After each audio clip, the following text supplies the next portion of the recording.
जगात सर्वात मोठं दुःख कोणतं, जगामध्ये सगळ्यात मोठं सुख कोणतं, असा प्रश्न जर कोणाच्या समोर त्यांनी असेल तर काकभूषुंडीजी महाराजांनी गरुडाला त्यांनी सांगितलं. महाराज गरुडजींनी प्रश्न विचारला, महाराज या जगामध्ये सगळ्यात मोठं सुख कोणतं आणि दुःख कोणतं ते सांगा. ते म्हणले, संत मिलन सम सुख जग नाही, नाही दरिद्र सम दुःख जग माही. संत मिलन सम सुख जग नाही, नाही दारिद्र्य सम दुःख जग माही.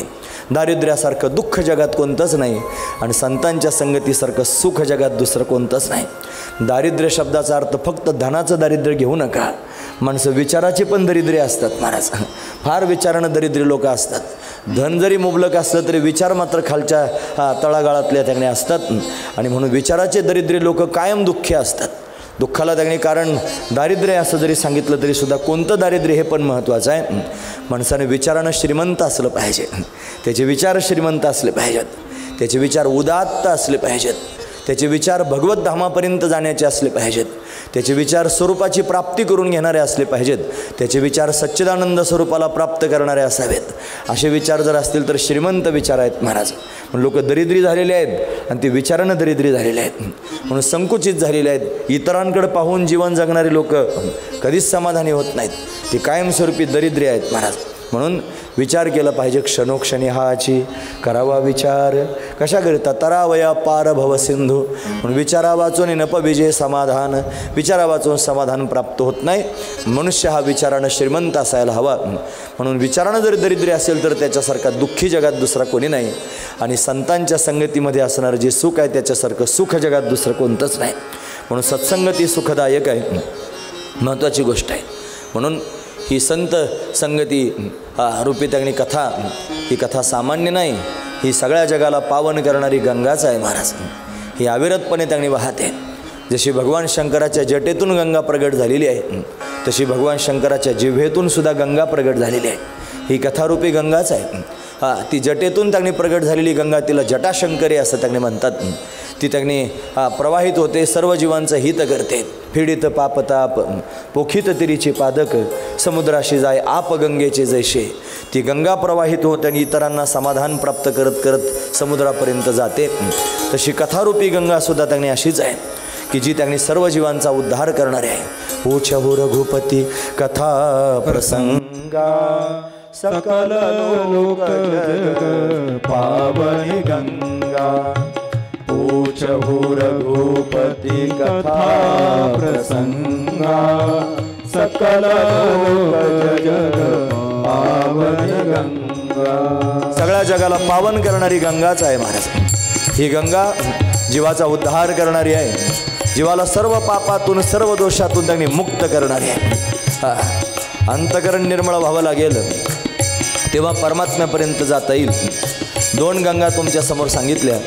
या दोन गंगांचं विशेष असणारं कार्य सांगतो, लक्षपूर्वक ऐका.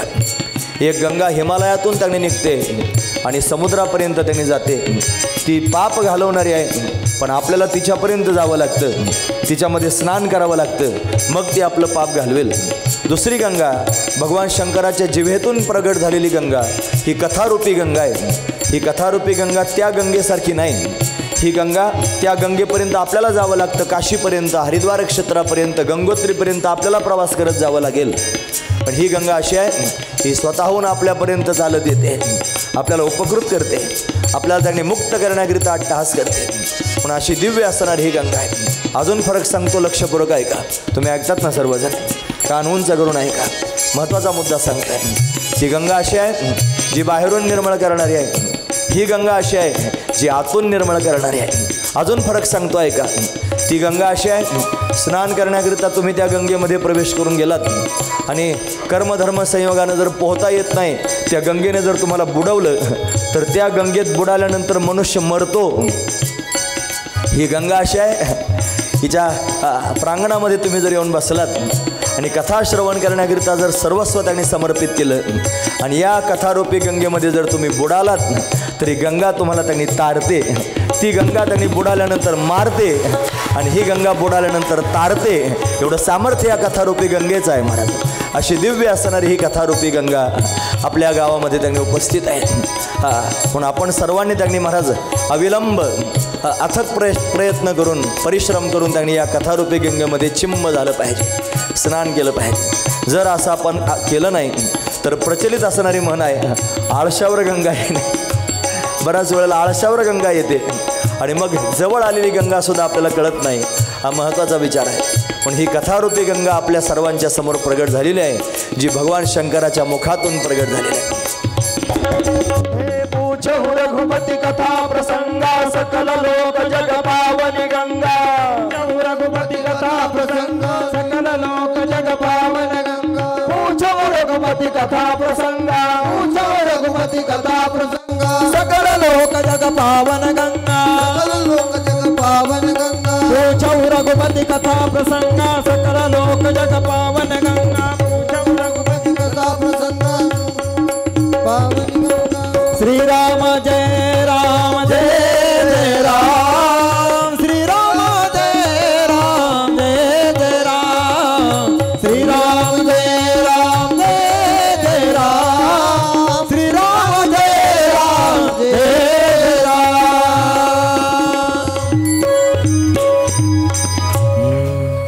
पूछहु रघुपति कथा प्रसंगा सकल लोक जग पावनी गंगा. गंगाच आहे महाराज, ही पावन करणारी गंगा, सर्व लोकांना पावन करणारी गंगा आहे. ऐका, भगवंताची प्राप्ती जर करून घ्यायची असेल तर तुम्ही बाहेरून निर्मळ झाल्यानं परमात्मा त्यांनी प्राप्त व्हायचा नाही. तुम्ही बाहेरून निर्मळ झालात, फार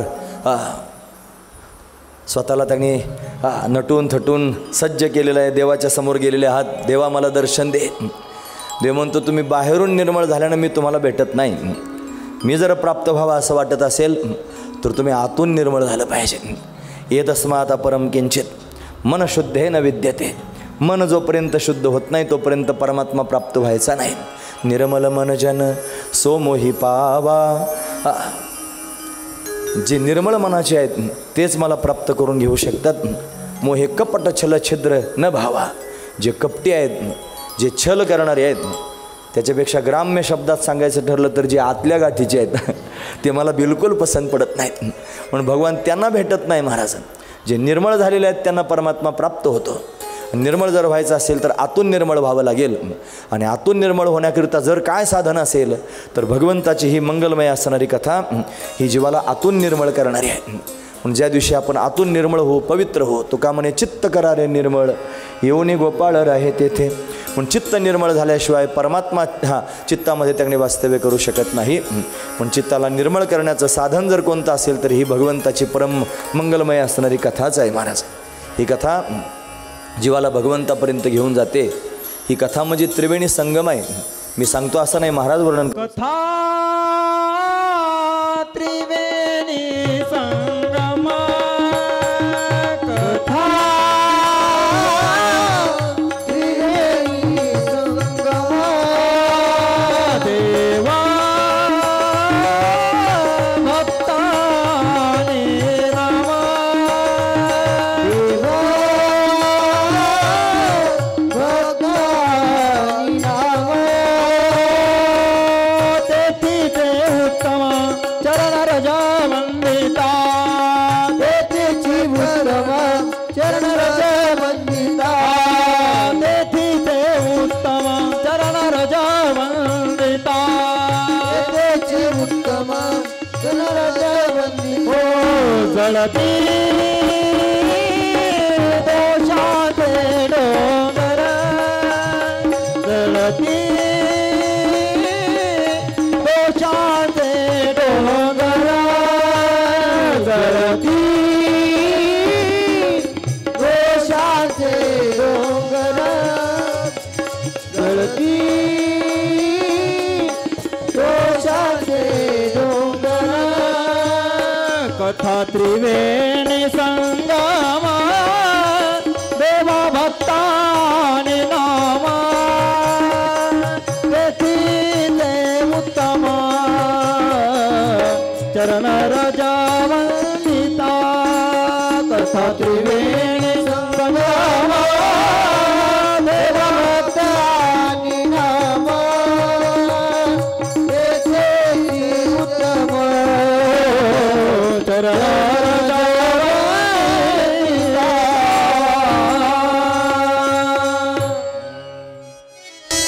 कथा त्रिवेणी संगम देवभक्तानी नाम तेथेचे उत्तम चरण रजवंदिता. कथा ही त्रिवेणी संगम आहे. देवभक्तानी नाम यांचा संगम जर काय असेल तर श्रीमद भागवत कथा अशी असणारी ही भगवंताची कथा आहे. ती मंगलमय त्याने असणारी कथा आहे. हिला निवळ इतिहास समजू नका, हिला रडकथा समजू नका, ही चरहाट कथा त्यांनी समजू नका. अशा पद्धतीची कथा नाही. ही कथा जर कोणती असेल तर मोक्ष कथा आहे. ही मोक्ष प्राप्त करून देणारी कथा आहे. हिच्यामध्ये अनेक प्रसंग आपल्याला पाहायला मिळणार आहेत. 4 प्रकाराने या कथेकडे पाहिलं जातं. ही कथा घटनात्मक आहे, ही कथा स्तुत्यात्मक आहे, ही कथा गीतात्मक आहे आणि ही कथा उपदेशात्मक आहे. 4 अंगानं कथेकडे पाहता येतं. घटनात्मक याच्यामध्ये अनेक प्रकारच्या घटना पाहायला मिळतील. या सर्वची सर्व घटना श्रवण करत असताना निवळ त्याच्याकडे इतिहास पुराण म्हणून पाहायचं नाही. ती प्रत्येक घटना आपण आपल्या जीवनाशी जोडून पाहायची. ती आपल्या जीवनाशी जोडण्याकरताच या कथेत सांगितलेली आहे. शुकाचार्य महाराज दिव्य आहेत, जे अखंड भगवंताच्या चिंतनात राहतात. तुम्ही ऐकतात ना सर्वजण. मी महत्त्वाचा मुद्दा सांगतो आहे. असं सांगितलं जातं शुकाचार्यांविषयी, जे गोदोहन काल मात्र सुद्धा एका जागेवर थांबत नाहीत. गोदोहन म्हणजे गोमातेची धार काढायला जेवढा वेळ लागतो, दूध काढायला जेवढा वेळ लागतो, गावरान गायची बरं म्हणजे जर्शीची धार काढायला बराच वेळ लागू शकतो. गावरान गायची धार काढायला जेवढा वेळ लागतो तेवढा वेळसुद्धा एका जागेवर जे थांबत नाहीत, जे अखंड त्यांच्या मस्तीमध्ये मस्त आहेत, यम प्रव्रजंतम सदैव प्रवाहित होणार आहेत. त्यांचा विशेष महिमा अजून सांगितला. गायीच्या शेंगावर मोहरीचा दाना जेवढा वेळ राहू शकतो एवढा वेळसुद्धा जे ब्राह्मी स्थितीपासून बाजूला जात नाहीत ते शुकाचार्य महाराज आहेत. परत सांगू, गायीच्या शेंगावर मोहरीचा दाना जेवढा वेळ राहतो तेवढ्या वेळसुद्धा स्वरूपाच्या स्थितीपासून जे दूर जात नाहीत, ब्राह्मी स्थितीपासून जे दूर जात नाहीत ते शुकाचार्य महाराज आहेत. केवढा त्यांचा अधिकार आहे.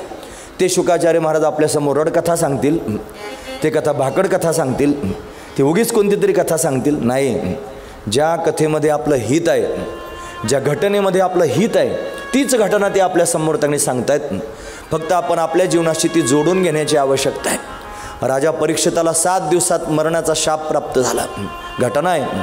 आपल्या त्या घटनेशी काय संबंध आहे? जसं राजाला 7 दिवसात त्यांनी मरायचं आहे, आपल्या सगळ्यांना सुद्धा 7च दिवसात मरायचं आहे. हाच त्या घटनेचा आणि आपला संबंध आहे महाराज. म्हणून आपण आपल्या जीवनाशी ते जोडून घेण्याची आवश्यकता आहे. गजेंद्र हत्तीचा पाय मगरानं पकडलेला आहे आणि तो पाय सोडवण्याकरिता अट्टहास करतो आहे. सगळा परिवार त्याच्या अवतीभोवती आहे, पण सर्व परिवार सोडून निघून गेलेला आहे. शेवटी एकटाच राहिला. अंतकाली मी परदेशी, भगवंताला कोण होईल तो ब्रह्मांड चालक, आपणची हा कधी येईल हाके. त्या गजेंद्राच्या प्रसंगातून आपण काय शिकायचं आहे? अरे आपण सुद्धा त्यांनी जीवरूपी गजेंद्रच आहोत आणि काळरूपी मगरानं आपला पाय पकडलेला आहे. आपला सुद्धा अट्टहास त्यांनी काळाच्या तावडीतून सुटण्याकरताच आहे. आपण काय केलं पाहिजे? गजेंद्रानं भगवंताची शरणागती केली तशी आपण सर्वांनी सुद्धा भगवंताची शरणागती केली पाहिजे. हे त्या घटनेतून आपल्याला शिकायचं आहे. म्हणून ती घटना आपल्यासमोर सांगितलेली आहे. ही कथा घटनात्मक आहे. कशाकरिता घटनात्मक कथा सांगितली? या सगळ्या घटना आपल्या जीवनाला काहीतरी उपदेश प्राप्त करून देणार आहेत म्हणून. ही कथा स्तुत्यात्मक आहे. याच्यामध्ये स्तुती सांगितलेली आहे. स्तुती आपण करतो ना महाराज. बऱ्याच वेळेला आपण माणसाची स्तुती करतो. कशाकरिता करतो? काहीतरी मिळवायचं असतंय, धन मिळवण्याचं असतंय, मान मिळवण्याचं असतंय. धन मान मिळवण्याकरिता माणसाची स्तुती करणं म्हणजे त्याने पाप करणं आहे महाराज. तुकोबाराय म्हणतात, इतरांची स्तुती अनेकांची स्तुती आम्हा ब्रह्महत्या, वाचून दे का पांडुरंगा. भगवंताकडं मागणं तुकोबाराने मागितलं, नरस्तुती आणि कथेचा विकरा हे नको दातारा घडो देऊ. कन्या अगव आणि कथेचा विकरा हे नको दातारा घडो देऊ. नरस्तुती, माझ्या मुखातून कोण्याच माणसाची स्तुती बाहेर पडू देऊ नकोस. तुकोबारायांची शब्द काही कठीण आहेत महाराज. वर्णाविते थोरी एका विठ्ठलाची, कीर्ती मानवाची गाऊ नये. माणसाची कीर्ती त्यांनी वर्णन करून सांगण्यापेक्षा भगवंताची कीर्ती सांगावी. ती जीवाला समाधान प्राप्त करून देणारे, पुण्य प्राप्त करून देणारी आहे, दिव्य स्थिती प्राप्त करून देणारी आहे. म्हणून स्तुती कोणाची करावी हे त्या आपल्या सर्वांना कळावं. ही कथा स्तुत्यात्मक आहे. याच्यामध्ये भगवंताची स्तुती कशी करावी हे पाहायला मिळेल. याच्यामध्ये अनेक प्रकारच्या स्तुती आहेत महाराज. याच्यात कुंतीने केलेली स्तुती आहे, याच्यात ध्रुवजीने केलेली स्तुती आहे, त्याच्यात प्रल्हादानं केलेली स्तुती आहे, त्याच्यात वेदानं केलेली स्तुती आहे, याच्यात गजेंद्रानं केलेली स्तुती आहे. अनेक प्रकारच्या स्तुती आहेत. या सर्वांनी भगवंताची जी स्तुती केली ती आपल्याला भागवतात पाहायला मिळते. आणि म्हणून आपल्याला सुद्धा भगवंताची स्तुती करायची असेल आणि शब्दसंग्रह जर आपल्याकडे नसेल तर या स्तुतींचा जर आपण आश्रय केला आणि या स्तवनाच्या माध्यमातून जर आपण भगवंताचं स्तवन केलं तर आपण सुद्धा त्यांनी भगवंताच्या प्रेमाला पात्र होऊ शकतो. साधू संतांनी आपल्यावर फार उपकार केले महाराज, की हे त्यांनी स्तवन संस्कृतात आहेत, आपल्या सामान्य लोकांना त्यांनी हे जमण्यासारखे नाहीत. तुकोबारायांचे उपकार सांगावेत किती. श्री अनंता मधुसूदना हे जे सगळे अभंग तुम्ही पाहून घ्या, हे कशा करत आहेत. आपल्या सर्वांना त्यांनी भगवंताचं स्तवन घडावं म्हणूनच आहेत की नाही. म्हणून भगवंताची स्तुती करा, दुसऱ्या कोणाची स्तुती करू नका. हे सांगण्याकरिता स्तुत्यात्मक असणारे हे भागवत आहे. हे भागवत गीतात्मक आहे महाराज. याच्यामध्ये गीत आहेत. गीतं कशाकरिता असतात माहिती आहे. आपल्या अंतकरणातल्या भावना व्यक्त करण्याकरिता गीतांची आवश्यकता असते. म्हणून या भागवतामध्ये अनेक प्रकारची गीतं पाहायला मिळतात. याच्यामध्ये गोपीगीत पाहायला मिळतं, याच्यात प्रणयगीत पाहायला मिळतं, याच्यात युगुलगीत पाहायला मिळतं, याच्यामध्ये भ्रमरगीत पाहायला मिळतं, याच्यामध्ये भिक्षुगीत पाहायला मिळतं, याच्यामध्ये उद्धवगीत पाहायला मिळतं, याच्यामध्ये हंसगीत पाहायला मिळतं. अशी अनेक प्रकारची गीतं भागवतात पाहायला मिळतात. या सगळ्या गीतांच्या माध्यमातून काय करायचं असेल तर आपल्या अंतकरणामध्ये असणाऱ्या भावना भगवंताच्या समोर व्यक्त करायच्या आहेत महाराज. गोपिकांनी अंतकरणातले भाव भगवंताच्या समोर व्यक्त केले. हे जयति तेधिकं जन्मनाव्रज श्रयत इंदिरा शश्वदत्र हि दयित दृश्यतां दिक्षुताभकां स्वैधृतासव स्वां विचिन्वते शरदुदाशये साधुजातसत् सरसिजोदर श्रीमुषादृशा सुरथनाथ ते शुल्कदासिका वरद निघ्नतो नेह किंवध विषजलाप्ययात् व्यालराक्षसाधो. याला गोपीगीत म्हणावं. म्हणून गीतांच्या माध्यमातून आपल्या अंतकरणातले भाव भगवंताच्या समोर व्यक्त करणं, हे दिव्यत्व जर कुठे शिकायला मिळत असेल तर भागवतात मिळतं. हे भागवत गीतात्मक आहे. आणि चौथा मुद्दा सांगितला, हे भागवत उपदेशात्मक आहे. घटनात्मक, स्तुत्यात्मक, गीतात्मक आणि उपदेशात्मक 4 प्रकार सांगितले. 4 प्रकाराने हे भागवत त्यांनी पाहता येतं. म्हणून दिव्य असणारं हे भागवत आहे. याला श्रीमद भागवत कथा असं त्यांनी म्हणतात. ही कथा त्यांनी काय काय प्राप्त करून देऊ शकते. ही कथा आयोजनानं पुण्य प्राप्त करून देते. तुम्ही ऐकतात ना सर्वजण. या कथेचं आयोजन केल्यानं जर काय होत असेल तर आयोजन करणाऱ्या लोकांना ही कथा पुण्य प्राप्त करून देते. या कथेच्या श्रवणानं पाप निवृत्त होतं. पाप घालवणारी कथा आहे. म्हणून जे लोक श्रवण करतात, फक्त कानावरून जरी कथा गेली तरी पापाला निर्मूळ करून टाकते. म्हणून जळती दोषाचे डोंगर असं आपण मगाच प्रमाण ऐकलं. म्हणून पाप घालवणारी कथा श्रवणानं पाप घालवते. मननानं काय होत असेल तर ही मननानं आत्मबोध प्राप्त करून देते. मी कोण आहे याचं ज्ञान प्राप्त करून देते. खरं तर ते ज्ञान प्राप्त करून घेण्याकरिताच अट्टहास केलं पाहिजे. भगवंतानं हे शरीर जे दिलेलं आहे, त्याच्यामध्ये बुद्धी दिलेली आहे, हे सर्व कशाकरिता दिलं असेल तर निवळ स्वरूपाला जाणण्याकरिता दिलेलं आहे महाराज. अट्टहास करून स्वस्वरूपापर्यंत जाण्याकरिता दिलेलं आहे. म्हणून सायास केले पाहिजेत, प्रयत्न केले पाहिजेत आणि प्रयत्नपूर्वक त्यांनी स्वतःचा शोध घेतला पाहिजे. मी सांगतो असं नाही. माऊली म्हणतात, आहे मी हा कोण करावा विचार, म्हणे ज्ञानेश्वर निवृत्तीचा. मी कोण आहे याचा विचार केला पाहिजे ना, त्याला शोधलं पाहिजे. म्हणून शोधांती त्यांनी कळेल की मी सच्चिदानंद स्वरूप आहे, मी आत्मा आहे आणि आत्मा अजर आहे, अमर आहे. म्हणून अजून ज्ञानोबरांचं प्रमाण आपल्याला पाहता येईल. देव देव म्हणून व्यर्थ का फिरसी, निज देव नेनसी मुळे कोणी. देवा नाही रूप, देवा नाही नाव, देवा नाही गाव कोठे काही. ज्ञानदेव म्हणे भजा आत्मदेवा, अखंडित सेवा करा त्याची. आत्मा हाच देव आहे. पण आत्मदेवाला शोधण्याकरिता प्रयत्न केला पाहिजे. म्हणून तो शोधण्याकरिता अट्टहास केला पाहिजे. पण ही कथा जर काय करत असेल तर आत्मबोध प्राप्त करून देते. मननानं आत्मबोध प्राप्त होतो. आणि या कथेच्या निदिध्यासनानं आणि प्रत्यक्ष त्याने महाराज साक्षात्कार होऊ शकतो. एवढं सामर्थ्य कथेचं आहे. परत सांगू, या कथेच्या आयोजनानं पुण्य प्राप्त होतं. या कथेच्या श्रवणानं पाप जातं. या कथेच्या मननानं आत्मबोध प्राप्त होतो. आणि या कथेच्या निदिध्यासनानं त्यांनी साक्षात्कार प्राप्त होत असतो. एवढी दिव्य स्थिती त्यांनी सगुण साक्षात्कारापर्यंत आपल्याला जाता येऊ शकतं. हे सामर्थ्य या कथेमध्ये अशा पद्धतीने आहे. परमात्म दर्शन घडवून देण्याचं सामर्थ्य कथेमध्ये आहे. म्हणून परमात्म दर्शन प्राप्त करून घेणं म्हणजे निवळ बोलाचा भातन बोलाची कडी नाही महाराज. परमात्म दर्शन प्राप्त करून घेणं म्हणजे निवळ त्यांनी कथेच्या व्यासपीठावर बसून सगळ्या लोकांवर छाप करून घेणं नाही. वजन मारून घ्यायला लागतं काय महाराज. इथं बसून त्यांनी सगळे लोक चांगले ऐकणारे सापडले की मस्त त्या सर्व लोकांच्या समोर त्यांनी बोलून तोंड सुख घेता येतं. भगवंताची प्राप्ती तेवढी सोपी नसते. त्याच्याकरिता अट्टहास करावा लागतो, सायास करावा लागतात आणि त्या सायासानं परमात्मा प्राप्त होत असतो. ते जर एवढं सोपं असतं, ग्रहप्रपंची जरी देव जोडे तरी का सेविती गिरीकडे, राज्य टाकून गेले थोडे ते काय वेडे म्हणावे. महाराजांचं प्रमाण आहे, राज्य टाकून गेले राजे भगवंताच्या प्राप्तीकरिता ते काय वेडे आहेत का. आपण घरातूनच बाग देतो घर कोंबड्यासारखं कुकू चिकू. घरातूनच म्हणतो आपण देवाची प्राप्ती झाली पाहिजे, कधी घर सोडत नाही, कधी हातात माळ घेत नाही, कधी 2 मिनटं भगवंताचं चिंतन त्यांनी करत नाही. आणि असं त्यांनी काहीच न करता आपण भगवंताच्या दर्शनाकरिता सायास करतो. जगद्गुरु तुकोबाऱ्यासारख्या महापुरुषांना म्हणावं लागलं, याजसाठी केला होता अट्टहास शेवटचा दिवस गोड व्हावा. हा शेवटचा दिवस म्हणजे स्वरूपाचा साक्षात्कार, जीवपणा जाण्याचा जो दिवस आहे त्याला शेवटचा दिवस म्हणतात. म्हणून आत्मसाक्षात्कार प्राप्त करून घेणं महत्त्वाची गोष्ट आहे आणि या कथेच्या माध्यमातून तो होऊ शकतो. पण कथा हे सुलभ असणारं साधन आहे. म्हणून ज्यांनी या कथेचं आयोजन केलेलं आहे त्यांना अशा पद्धतीने ही कथा पुण्य प्राप्त करून देणारी आहे.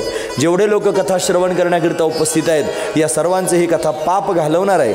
अंतकरणापासून कथा जर श्रवण केली, तिचं मनन आपल्या सर्वांना जर घडलं तर आपल्या स्वरूपाचं ज्ञान त्यांनी प्राप्त करून देणार आहे आणि निधिध्यासन झाल्यानंतर त्यांनी समाधी स्थितीपर्यंत घेऊन जाणार आहे. एवढं सामर्थ्य या कथेचं आहे महाराज. ही कथा स्वदर्शन घडवणारी आहे. मी कोण आहे याचं ज्ञान प्राप्त करून देणार आहे, अशी स्वदर्शन करून देणारी कथा. ही कथा काही शिकवते महाराज. काय शिकवते ही कथा? त्यांनी मरावं कसं शिकवते. आपल्या धर्मशास्त्रामध्ये 2 ग्रंथ विशेष मानले जातात. तसं तर आपला जो धर्म आहे, तुम्ही ऐकतात ना सर्वजण, आपल्या धर्माचं नाव काय आहे? हिंदू धर्म असं सर्वजण म्हणतात. हे त्याचं उपलक्षण आहे. आपल्या धर्माचं खरं नाव जर काय असेल तर सनातन वैदिक धर्म असं त्या धर्माचं नाव आहे. मला सनातन वैदिक धर्म असं आपल्या धर्माचं त्यांनी नाव आहे. म्हणून आपल्या धर्माचं नाव आपल्याला कळावं, आपल्या धर्माचं प्रेम आपल्या अंतकरणामध्ये त्यांनी असावं. दुसऱ्या कोण्या धर्माची निंदा करायचं काही काम नाही महाराज. दुसऱ्या कोण्या धर्माला दुय्यम करून त्यांनी कोणत्याच प्रकारची गाणे गाण्याचं आपल्याला काही कर्तव्य नाही. आपण आपला धर्म त्यांनी सांगणं आपलं कर्तव्य आहे. आपला धर्म आपण वाढवणं आपलं कर्तव्य आहे. पण आपला स्वतःचा धर्म आपल्या सर्वांना त्यांनी कळावा. याला सनातन वैदिक धर्म असं त्यांनी म्हणतात. त्याच्यामध्ये वेद प्रमाण मानला जातो, वेद प्रधान मानला जातो. म्हणून त्यांनी स्मृती आणि श्रुती असे 2 प्रकारचे त्यांनी ग्रंथ पाहिले जातात. म्हणून त्यांनी श्रुती ग्रंथांमध्ये त्यांनी वेद पाहिला जातो आणि स्मृती ग्रंथांमध्ये त्यांनी इतर जे पुराणं आहेत किंवा इतर असणारे श्रीमद भगवद्गीता अशा हे जे त्यांनी ग्रंथ आहेत ते त्यांनी महाराज स्मृती ग्रंथ मानले जातात. म्हणजे या सर्व स्मृती ग्रंथांमध्ये आणि भगवंताचं चिंतन त्यांनी सांगितलेलं आहे, भगवंताचं ध्यान सांगितलेलं आहे. पण आपण सर्वांनी त्यांनी महाराज अशा पद्धतीने त्याचं चिंतन केलं पाहिजे. या माध्यमातून भगवंताचं चिंतन आपण सर्वांनी अशा पद्धतीने केलं पाहिजे. ही कथा आणि या माध्यमातून आपलं स्वतःचं दर्शन घडून देणार आहे.